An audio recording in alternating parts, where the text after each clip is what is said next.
basketball player for the NBA and take over my dad's business. Yeah? Why do you want to be a basketball player for the NBA? Because I love basketball and it looks fun. I want to be a princess. Why do you want to be a princess? Because they are pretty. Okay, Ethan, what do you want to be when you grow up? No. Astronaut. Yeah, you want to be an astronaut? Why do you want to be an astronaut? Because I love space. You like space? Hey, Annie, what do you want to be when you grow up? A teacher. A teacher? Why do you want to be a teacher? Because I really like school and I love reading. What do you want to be when you grow up? I want to start to play. You want to be a soccer player? Yeah? Why do you want to be a soccer player? Because I like to tip the ball in the net. Yeah? Make stories. Score points. Kelsey, what do you want to be when you grow up? A nurse. Why do you want to be a nurse? Because I want to take care of babies. We spend nearly half of our life working. How often do we have a chance to unplug from our daily regimen of earning an honest living? How many of us feel consumed, backed up, like every day we lose a small piece of our dreams, or a piece of who we are, living paycheck to paycheck? The purpose behind the making of this DVD is to offer some possible answers to some very meaningful questions. As in athletics, have you ever asked yourself, at this stage of my life, how many timeouts do I have left? This documentary, or Short Timeout, was created to empower you to live a more meaningful life between the lines. I actually took a film crew with me and went on a stretch and interviewed people like you and me who earn an honest living. This is interesting. Enjoy. I must say I was more than a little nervous, bringing a few cameras to randomly interview the working class. I warn you, parts of the journey are bumpy and a little uphill. Let's go to the hard-working people that work on a time clock, hours for dollars. What were you making per hour? I went from $6.50 and I got a raise up to, I think right now I make $10.25. $10.25 an hour. Awesome. What are the things you like about your job? I like interacting with customers. I started at $9 an hour. Okay. And now I make $10 an hour. So Melissa, what do you do here in the office? I'm the receptionist and I answer phones. I go to work on a typewriter. If you don't mind me asking, do you work south? Time clock. Time clock. Do you mind sharing about what you started at? What I start at or what I'm still at? I'm just at 8:50 right now. Maybe what are some of the challenges that you don't like about a time clock per se? If you wake up late or if you're sick, if you're on vacation, whatever, and you don't have vacation, you don't get paid for any of it. In order for us to provide the possible solutions, it is critical that we go into a variety of working trenches to uncover the reality of a payday. After our visit to the time clock, next we interviewed corporate employees on salary to get inside and look what climbing the corporate ladder feels like. Say some of the challenges would be in working in just a general corporate environment.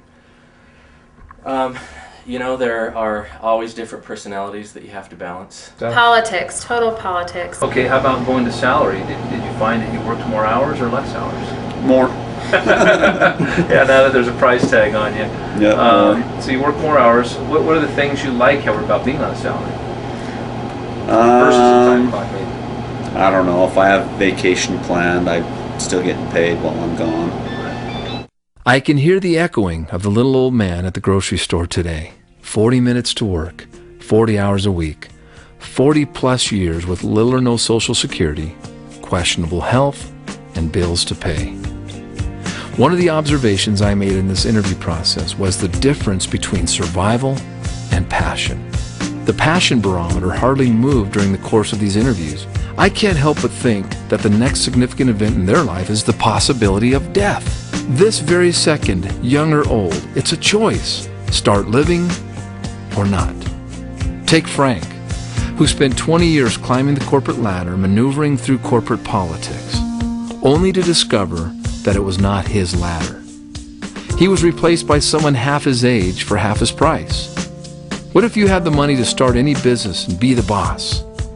We actually visited the dreamers and entrepreneurs. We went to hamburger stands and hot dog stands and taco shops, pizza parlors, donut shops, coffee shops, mechanics, taxis, dry cleaners, contractors, tow trucks, retail clothing, gas and goes, and many, many more.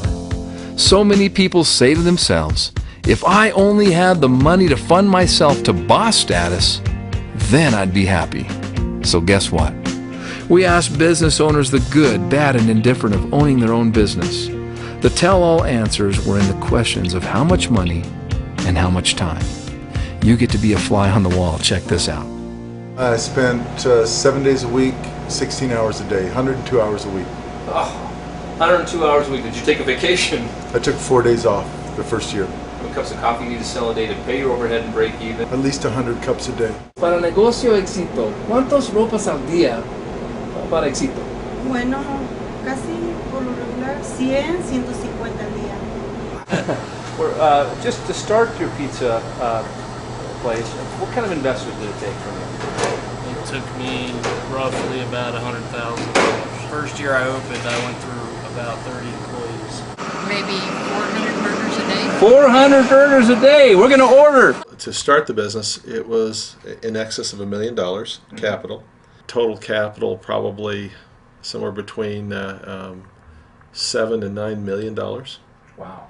So payroll's pretty up there? Yeah, it's in excess of $500,000 a month.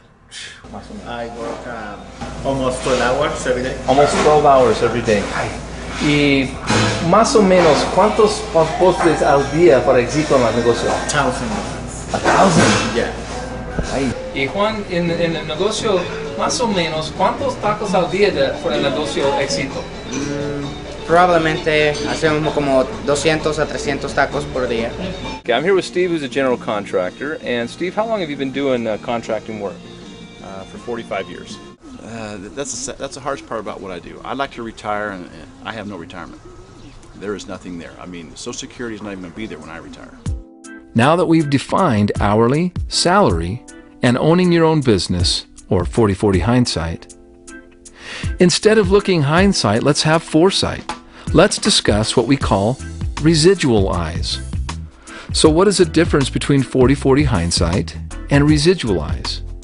While they both have something to do with your vision, one sees the future, while the other, regretfully, sees only the past. So imagine having your own ladder, climbing it, and putting forth the same hard work and effort. So the question is that of your vision. Are you headed to 40/40 hindsight? We caught up with Kathy, owner of a large, healthy grocery store, running her conventional business with one foot in her home-based business, residual income. Whether it's in network marketing or whether it's in traditional business, you're going to work hard. But in network marketing, you don't necessarily have to work as hard so long because you've got the residual income coming in. Where in a conventional business, you're going to work long and hard for a long time. Cool. Okay, so now we're going to show you how things look through residual eyes. If you could afford 30 or 40 of these and you got a piece of every single toe that went out every week, every month, you wouldn't have to work again. Okay, final question. What if today you could make a commission off of every one of their jobs? How would you be today? How well? How would you be wealthy?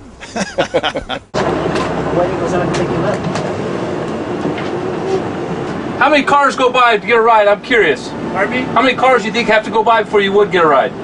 Well, considering where I'm at, probably a couple hundred. Couple hundred? Time we went to Jamaica. And I think it's really key because if you have the right people in your organization and you train them properly and you really are a family, you can let them go, you don't have to babysit them, and when you come back, good things happen. Yeah, I've worked conventional businesses. I've owned my own businesses for over 35 years, and after being in network marketing, and there's no way I could go back to what I've done previous. I'm unemployable. I'm unemployable. I'm unemployable. Okay, now that you have residual eyes, let's get that business started. So, you don't need all that startup money for buildings and offices and employees. And you're probably wondering, well, what do I do?